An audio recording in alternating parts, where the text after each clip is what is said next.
আসসালামু আলাইকুম, কেমন আছেন আপামনিরা? নিশ্চয়ই ভালো আছেন। আজকে আপনাদের জন্য নতুন একটা রেসিপি নিয়ে আসলাম। সবচেয়ে বেশি রিকোয়েস্ট ছিল এই রেসিপিটার, সেটা হলো প্রেশার কুকারে মাছের রেসিপি।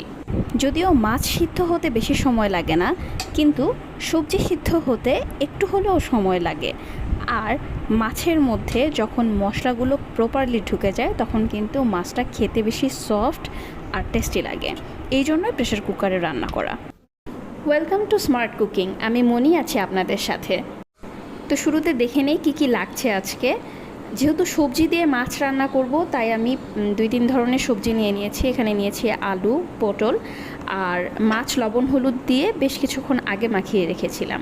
তো শুরুতে আমি মাছগুলো ভেজে নিব, এরপরে কিভাবে প্রেশার কুকারে মাছ রান্না করছি সেই প্রসেসটা ধীরে ধীরে পুরোটাই শেয়ার করব আপনাদের সাথে।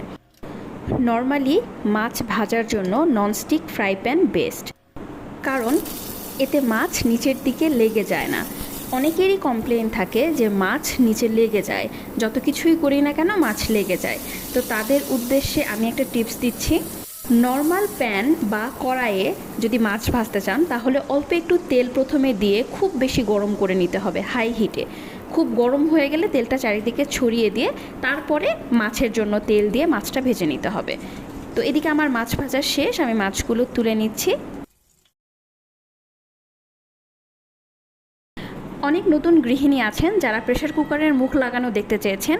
আমি যখন মুখ লাগাবো তখন ভালো করে বিষয়টি ক্লিয়ার করে বুঝিয়ে দিব।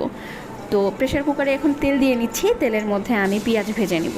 পরিমাণ মতো পেঁয়াজ দিয়ে নিচ্ছি, সাথে দিয়ে নিচ্ছি কাঁচামরিচ। আসলে মাছের তরকারিতে বা পাতলা ঝোলে কাঁচামরিচ দেওয়াটাই বেস্ট, শুকনা মরিচ অল্প ব্যবহার করা ভালো। আর যারা একটু শুকনা মরিচ বেশি খান তাদের উদ্দেশ্যে বলবো, শুকনা মরিচ কিন্তু খুবই ক্ষতিকর শরীরের জন্য। এজন্য শুকনা মরিচটা কম খেয়ে কাঁচামরিচটা বেশি আপনারা খেতে পারেন। তো মোটামুটি পেঁয়াজ ভাজার এক পর্যায়ে যখন ব্রাউন হয়ে যাবে তখন এর মধ্যে পানি দিয়ে একে একে সব মশলাগুলো দিয়ে নিব।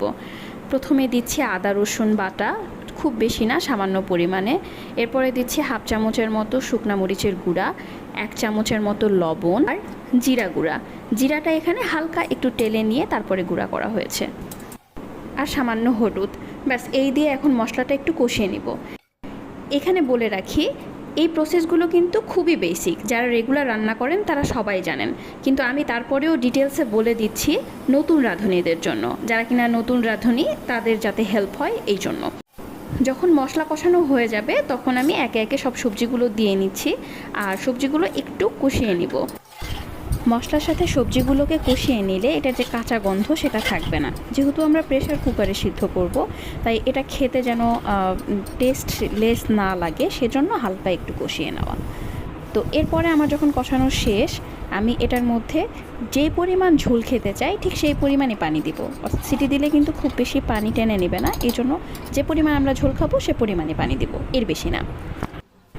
এরপর উপরে এক এক করে মাছগুলো দিয়ে নিব, আর এখানে খুব ভালোভাবে লক্ষ্য রাখতে হবে যেন মাছগুলো ভেঙে না যায়, আর খুব বেশি নাড়াচাড়া করা যাবে না, একটু শুধু মিক্স করে নিই।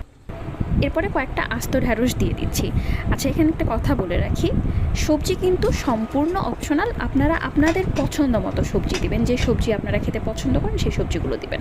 আর এখানে ঢাকনাটা আমি একটু বারবার করে খুলে লাগিয়ে দেখিয়ে দিচ্ছি কিভাবে ঢাকনাটা লাগাতে হবে। ঘুরিয়ে এইভাবে করে ঢাকনাটা আপনারা লাগাবেন। তো যাই হোক, এখন অপেক্ষা করব একটা সিটি হওয়ার জন্য। চুলার আঁচ মিডিয়াম টু লোতে রেখে আমরা একটা সিটি দিয়ে নিব, তাহলেই হবে।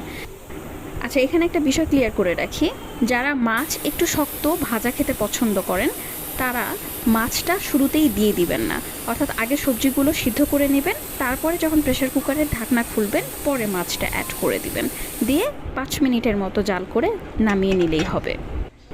এদিকে আমার রান্না কিন্তু কমপ্লিট, আমি মুখটা খুলে দেখাচ্ছি, দেখেন কতটা পারফেক্ট হয়েছে, কত সুন্দরভাবে সবজিগুলো সিদ্ধ হয়ে গেছে এবং মাছগুলোও ভেঙে যায়নি।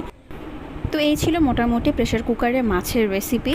চেষ্টা করেছি পুরো রেসিপিটা সুন্দরভাবে শেয়ার করার, কতটুকু পেরেছি আমি জানি না, অবশ্যই আমাকে কমেন্টে জানাবেন।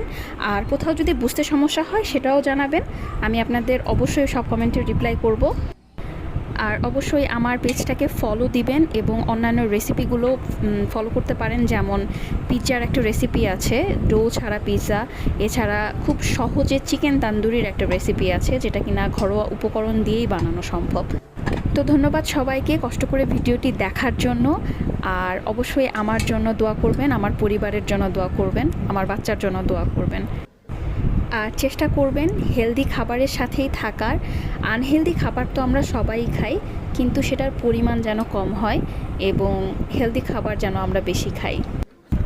আল্লাহ হাফেজ।